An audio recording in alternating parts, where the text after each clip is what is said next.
बिहार का ऐतिहासिक विजय हुआ हो और अगर हम सूरत से आगे जा रहे हो और बिहार के लोगों को मिले भी ना जाए तो लगता है यात्रा अधूरी रह गई।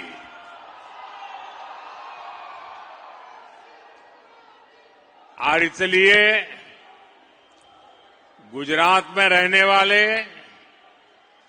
और खास करके सूरत में रहने वाले मेरे बिहारी भाइयों का हक बनता है और इसलिए मेरी स्वाभाविक जिम्मेवारी भी बनती है कि आप लोगों के बीच आकर के इस विजयोत्सव की कुछ पल का मैं भी हिस्सा बनूं।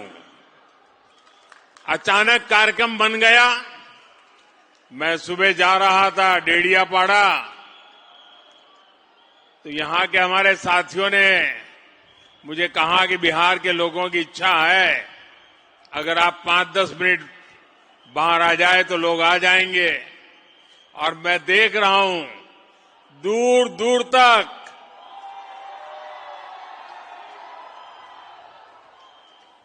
काफी मात्रा में लोग बाहर भी दिखते हैं। साथियों, आप भी जानते हैं, बिहार के लोग भी जानते हैं, हम वो पार्टी हैं। जब हम गुजरात में मुख्यमंत्री के रूप में आपने मुझे काम दिया था, तब भी हमारा एक मंत्र था कि भारत के विकास के लिए गुजरात का विकास। हमारी मूलभूत सोच रही है ये हमारा देश नेशन फर्स्ट, और इसलिए काम भले गुजरात में करते थे, काम भले गुजरात की जिम्मेवारी को निभाने का था, लेकिन गुजरात का विकास भी भारत के विकास के लिए। यही मंत्र हमारे लिए हिंदुस्तान का हर कोना, हिंदुस्तान का हर राज्य, हिंदुस्तान का हर भाषा भाषी नागरिक, ये हमारे लिए पूजनीय है, वंदनीय है। और इसलिए बिहार का भी गौरव करना, बिहार के सामर्थ्य का स्वीकार करना, ये हमारे लिए बहुत सहज बात है। और मैं सूरत के मीडिया के लोगों को कहूंगा कि वे लोग थोड़ा रिसर्च करेंगे तो उनके अखबारों में एक चीज छपी हुई है। जब बिहार के 100 साल हुए तो बिहार में तो उसका जश्न होना बहुत स्वाभाविक था, लेकिन बिहार के बाहर हमने गुजरात में बिहार के 100 साल आन बान शान के साथ मनाए थे। इतना ही नहीं, हमने बिहार के भिन्न भिन्न क्षेत्रों में जिन्होंने प्रगति की थी, जिन्होंने बिहार की विकास यात्रा में योगदान किया था, ऐसे भिन्न भिन्न क्षेत्र के 100 लोगों को सूरत में बुला करके उनका सार्वजनिक सम्मान किया था। क्योंकि बिहार की वो टैलेंट, बिहार का वो सामर्थ्य, उसकी ताकत हम भली भांति पहले से जानते रहे हैं। साथियों, ये चुनाव सूरत में रहने वाले बिहार के मेरे भाई बहनों की तो पल पल की नजर थी और मैंने देखा है कि बिहार के लोगों को राजनीति समझानी नहीं पड़ती है।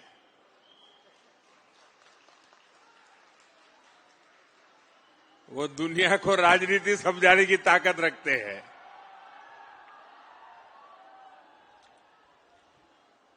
देखिए, इस चुनाव में एनडीए गठबंधन जो विजयी हुआ है और महागठबंधन जो पराजित हुआ है, उन दोनों के बीच में 10% जितने वोट का फर्क है। 10%, ये बहुत बड़ी बात है जी। यानी सामान्य मतदाता ने एक तरफा, और मुद्दा क्या? विकास। आज बिहार के अंदर विकास के प्रति जो ललक है, हर जगह पे महसूस होती थी। और मैंने देखा था जब कोविड के समय देश भर से हमारे श्रमिक भाई बहन मुसीबत में थे, लॉकडाउन था, पैदल चल चल करके अपने वतन की ओर जा रहे थे।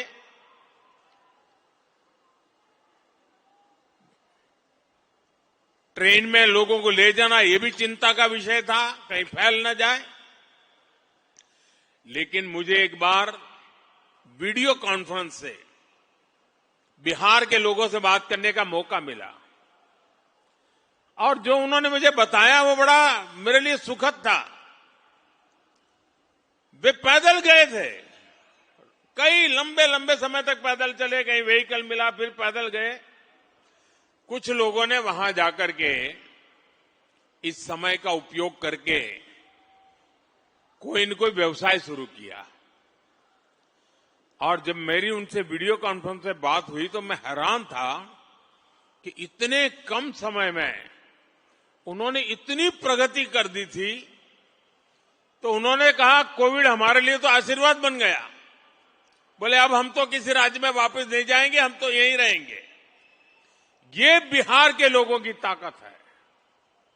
और वही बिहार आज दुनिया भर में छाया हुआ है। दुनिया में कहीं जाइए, बिहार की टैलेंट आपको नजर आएगी। और ऐसा बिहार अब विकास में नई ऊंचाई को प्राप्त करने का मिजाज दिखा रहा है। इस चुनाव में उस मिजाज के दर्शन हुए हैं। बिहार की माताएं बहनें और बिहार के नौजवान, महिला, युवा, ये एक ऐसा माई कॉम्बिनेशन बना है जिसने आने वाले अनेक दशकों की राजनीति का नींव मजबूत कर दी है दोस्तों। और जो राजनीति का अध्येष्य लोग हैं, जो राजनीति पर विवेचना करते हैं, उनको कई महीने लगने वाले हैं बिहार के चुनाव नतीजों का क्या क्या प्रभाव होने वाला है इसका एनालिसिस करने में। और मैं साफ मानता हूं, हिंदुस्तान की राजनीति में इस चुनाव में आपने देखा होगा, पिछले 2 साल से बिहार में ये जमानती नेता जो जमानत पर घूम रहे हैं, वे बिहार में जा करके जातिवाद का भाषण देते रहते थे। और उनसे जितनी ताकत थी उन्होंने जातिवाद का जहर फैलाने की थी। और पुराने जमाने से उनको लगता था शायद इससे उनका खेल हो जाएगा। बिहार के इस चुनाव ने जातिवाद के उस जहर को पूरी तरह नकार दिया है। ये देश के लिए बहुत ही उज्जवल संकेत है। बिहार के अंदर सार्वजनिक कार्यक्रमों में गैर कानूनी तरीके से जमीन ने कब्जा करके, मकानों को कब्जा करके जो वक्फ बना दिया जाता था, हमने देखा था तमिलनाडु में हजार हजार साल पुराने गांव के गांव वक्फ प्रॉपर्टी बना दिए गए थे। देश भर में चिंता बन पड़ी थी। तब जाकर के हमने पार्लियामेंट में कानून पास किया वक्फ को लेकर के। बिहार के चुनाव में ये जमानती नामदार, उनके साथी दल सार्वजनिक रूप से वक्फ कानून को फाड़ देते थे और ये कहते थे कि हम जीत करके आएंगे, वक्फ कानून को लागू नहीं होने देंगे। बिहार के लोगों ने इस सांप्रदायिक जहर को भी विकास की राह पर चलते हुए पूरी तरह नकार दिया है। साथियों, वहां पर बिहार के वरिष्ठ नेता, आपने पिछले 2-3 साल के बिहार विधानसभा के दृश्य देखे होंगे। जिस प्रकार से नीतीश कुमार को अपमानित करने की फैशन बन गई थी, ऐसे भद्दे शब्दों का उपयोग होता था, जो पार्लियामेंट में भी जो दूसरे नामदार हैं वो भी पार्लियामेंट की सारी मर्यादाएं तोड़ करके जिस प्रकार की भद्दी हरकतें करते हैं, वैसी पटना में होती थी।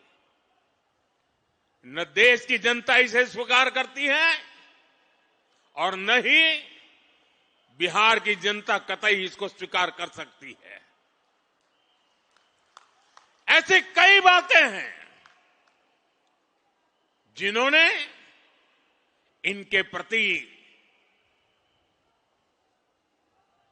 पूरी तरह नफरत का माहौल इस चुनाव में नजर आ रहा था। साथियों, समाज के सब वर्ग ने, बिहार के सभी क्षेत्र ने एनडीए को, एनडीए के साथी दलों को अभूतपूर्व समर्थन दिया है। अगर मैं जहां दलित समुदाय के प्रभाव वाले क्षेत्र वाली सीटें हैं, 38 सीटें, 34 सीटें एनडीए जीत गया। ये इतना बड़ा झूठ फैलाते थे, दलित समाज ने उनको ठुकरा दिया। साथियों, देश ये मुस्लिम लीगी माओवादी कांग्रेस को एमएमसी, मुस्लिम लीगी माओवादी कांग्रेस, देश तो अस्वीकार कर चुकी है। कांग्रेस पार्टी में जो राष्ट्रीय विचारों से पले बड़े लोग हैं, जिन्होंने कभी इंदिरा जी और राजीव गांधी जैसे लोगों के नेतृत्व में काम किया है, ऐसे कांग्रेस का बहुत बड़ा वर्ग ये नामदार की हरकतों से दुखी है। वो कहते हैं अब कांग्रेस को कोई बचा नहीं सकता है। ये हालत हो गई है। 1-2 दशक में 50-60 साल तक एक चक्री राज करने वाले लोग इस प्रकार से खत्म हो जाएं,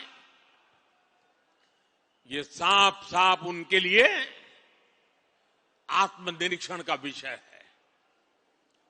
वे अपने साथियों को भी पराजय के कारण नहीं समझा पा रहे, वे अपनी पार्टी को भी पराजय के कारण समझा नहीं पा रहे हैं और इसलिए सरल रास्ता ढूंढ लिया है।